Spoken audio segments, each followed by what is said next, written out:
A wicking garden can help you to grow vegetables using less water because the plants get their water from below. I'm not a professional, but here's what I've learned, often after taking shortcuts to try and save money. When you're selecting a site, bear in mind that you might want to build other gardens down the track. They can't be moved easily, so first time around, I strongly recommend building one.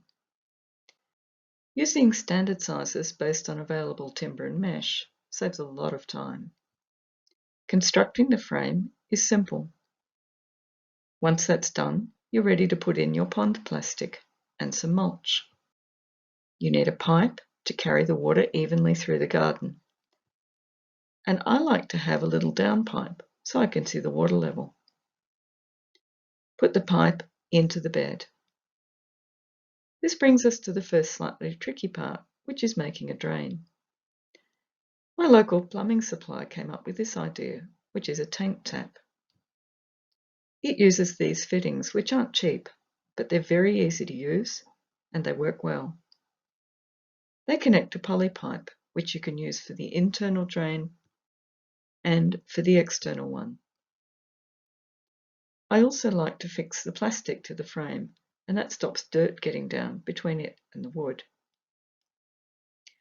If you need a cage to keep birds and animals out, keep listening. If you don't, you can head to the end where there's a slide with a full list of tools and another with materials. To build a cage, you need 6 posts, 3 fixed to each long side of the main frame. You then need to cover them with mesh. You'll need to work out the size and the layout of the mesh, depending on your size, but I like this model. This minimizes joins in the mesh. Handling and fixing mesh can be a little bit challenging, but if you're working alone, I've got a little trick that will help. Perhaps the hardest part of this job is positioning the long piece of mesh that runs down both short sides and along the top. But if you can get it right, you can get a really neat finish to your garden. You also need to put a piece of mesh across the back. And at the front, you'll need what I call gates, so you can actually get in and do your gardening.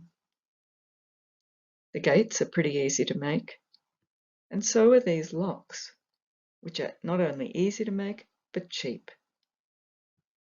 If you already have a garden watering system, you can extend it to your wicking garden.